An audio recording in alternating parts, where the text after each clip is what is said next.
இன்றைக்கி நம்ம பொன்னாங்கண்ணி கீரை பொரியல் பண்ணலாங்க. இது நம்ம க்ளீன் பண்ணுறது எப்படின்னு பார்க்கலாம். இலையை காம்பு இல்லாமல் கீரையை மட்டும் கிள்ளி எடுத்துக்கோங்க. பொரியலுக்கு நல்லாயிருக்கும்.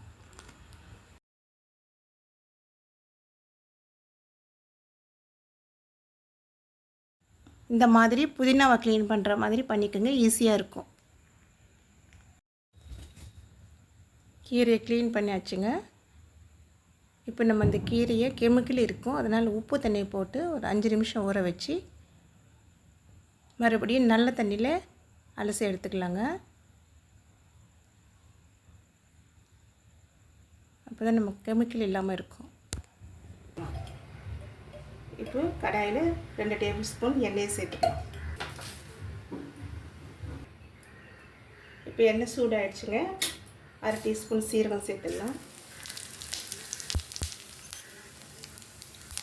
1 டீஸ்பூன் உளுத்தம்பருப்பு, 1 டீஸ்பூன் கடலைப்பருப்பு, 3 காஞ்ச மிளகாய் சின்ன சின்னதாக கிள்ளி போட்டுருக்கேங்க.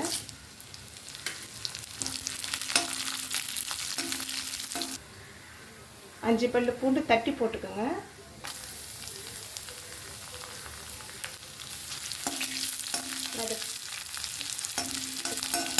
காலிப்பல்ல நல்லா வறுபடணுங்க. கருவேப்பிலை சேர்க்கலை, உங்களுக்கு வேணுமுன்னா நீங்கள் சேர்த்துக்கோங்க.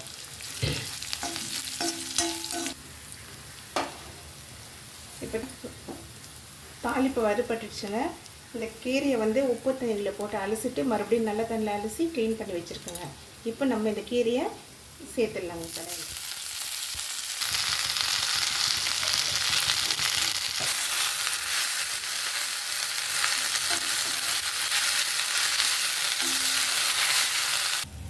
ஸ்லோ ஃப்ளேமில் 10 நிமிஷம் ஆச்சுங்க இது வதங்குறதுக்கு.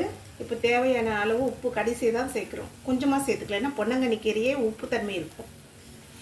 சேர்த்துட்டு கொஞ்சம் வதக்கிட்டு ஸ்டவ் ஆஃப் பண்ணிடலாம். நிறைய நேரம் வதங்கினாலும் கசப்பு கொடுக்குங்க பொன்னாங்கண்ணி கீரை. உப்பு சேர்த்து ஒரு 1/2 நிமிஷம் வெந்தால் போகிறோங்க. ரொம்ப வெந்தாலும் ஒரு கசப்பு வருங்க பொன்னாங்கண்ணி கீரை.